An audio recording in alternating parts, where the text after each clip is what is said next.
Encontrar un hogar en la Florida nunca había sido tan fácil. Aún así, necesitas ayuda en el proceso de compra de tu vivienda. Para que empieces a construir tu futuro sintiéndote apoyado. Si de bienes raíces se trata, recuerda que hay una gran opción poniéndole corazón. Rosy Guzmán, Realtor venezolana en la Florida. Apreciadas amigas y amigos, la minería es una actividad milenaria. La historia designa algunos de sus tiempos con minerales. Digamos que la metalurgia nace en la llamada Edad de los Metales, con la incorporación del cobre hace 6.000 años y constituyendo el gran avance en el proceso civilizador, proceso que perdura hasta nuestros días. Ahora bien, fíjense, y como siempre en una forma muy condensada. Hoy en día, digamos que la minería se hace de dos maneras. Una es utilizando los minerales para el desarrollo de actividades transformadoras dentro del país que posee esos activos. Es decir, dando lo que se denomina valor agregado. Eso fue lo que hizo Venezuela a partir de los años 70. En donde la industria petrolera y el desarrollo de Guayana son la evidencia del camino que se inició con determinación, con el desarrollo de actividades de transformación de esas materias primas en productos terminados requeridos y necesarios en los mercados locales y mundiales. Estamos hablando de lubricantes, combustibles, fertilizantes, productos laminados, productos metalmecánicos de toda naturaleza. Un pequeño recuerdo, la balanza comercial con los países del Pacto Andino para el año 93 alcanzó magnitudes de miles de millones de dólares, con cientos de miles de venezolanos trabajando sólidamente en empresas de toda naturaleza. Mineralógicamente hablando, todo eso fue posible utilizando tres minerales: petróleo, hierro y aluminio. No se necesitó ningún otro mineral y muchísimo menos el oro. La otra manera de aproximarse a la minería, bueno, es extraerla y venderlo en bruto, sin que el país le dé valor agregado. Es el modelo llamado extractivista primario. Te saca y se lo lleva. Cada país, por supuesto, es soberano de establecer sus políticas de explotación de acuerdo a sus conveniencias y necesidades. En nuestro caso, intento argumentar y presentar evidencias de que para Venezuela fue innecesario extender la minería y en particular en el sur del Orinoco. Veamos algunos ejemplos de grandes instalaciones auríferas. Bueno, aquí tenemos la mina Cadia. Esta es una instalación ubicada en el sur de Australia, con una superficie afectada del orden de las 10.000 hectáreas. La superficie destruida se encuentra en una región de características fisiográficas como se observa en la lámina. El volumen de suelo extraído de esa implantación es del orden de los 6 millones de metros cúbicos de material que es desechado después del procesamiento industrial. ¿Y dónde está ese material? ¿Dónde va? ¿Qué lo hicieron? Bueno, seguramente está dispuesto en una superficie de la misma dimensión que la mostrada. No tenemos información, pero en alguna parte está. Esa es una región de muy bajas precipitaciones.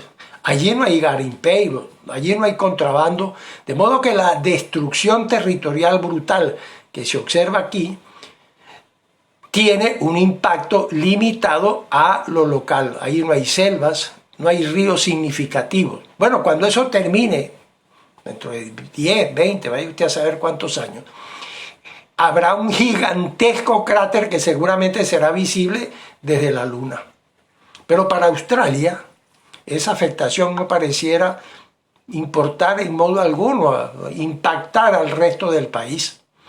Dicho en otras palabras, los pasivos ambientales que este colosal emprendimiento ocasiona, bueno, ese país le da valor cero, lo que se desprende de ahí. Ahora, pueden imaginarse ustedes una superficie de esa magnitud al lado de cualquiera de los grandes ríos del sur, al lado del Orinoco directamente, o del Cuchivero, o del Cuyuní.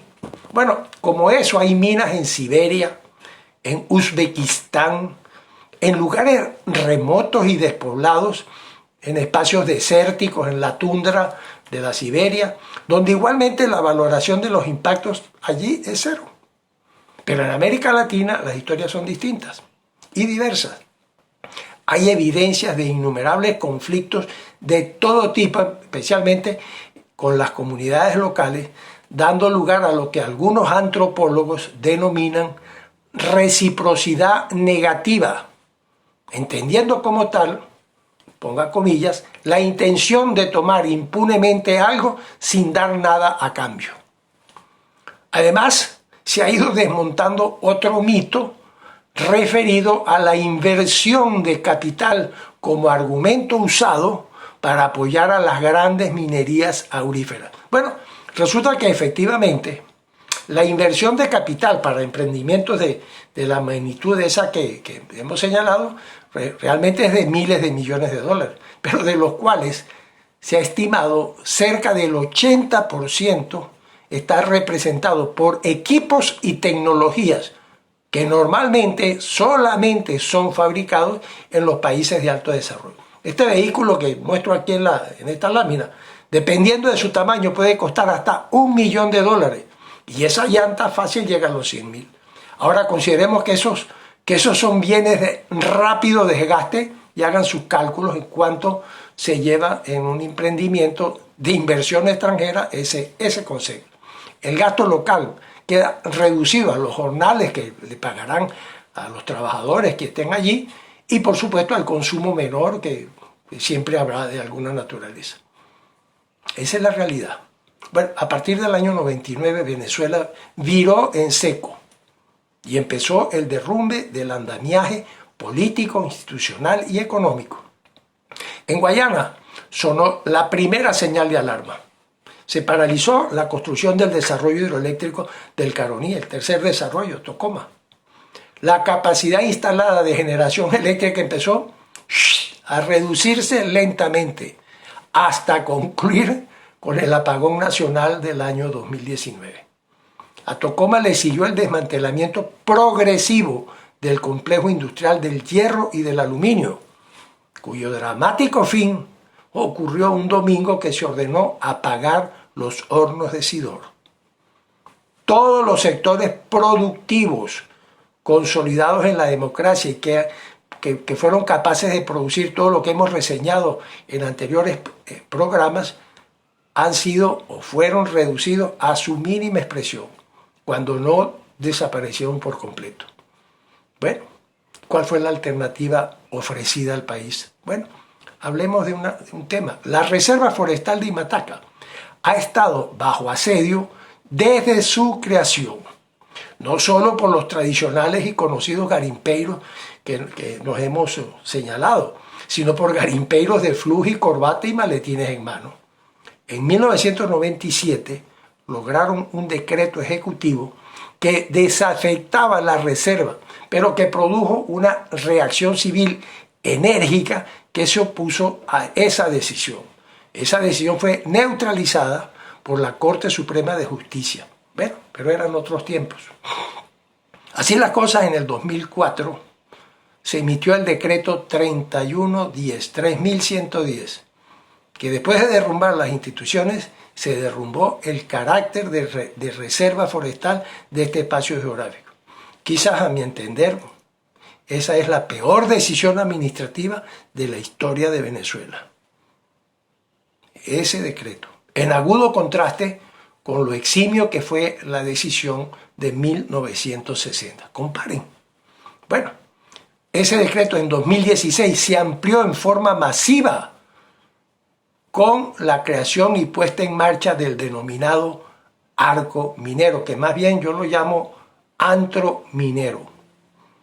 En esta lámina ya familiar que hemos señalado, aquí señalamos los grandes bloques territoriales que abarca el lamentable decreto. Son 100.000 kilómetros cuadrados, la mitad del territorio del Estado Bolívar.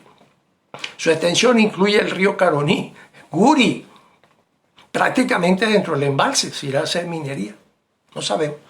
Se incluyen todos los ríos afluentes del Orinoco, el Caura, el Cuchivero, la Reserva Forestal de la Paragua y, por supuesto, prácticamente toda la Reserva Forestal de Imataca.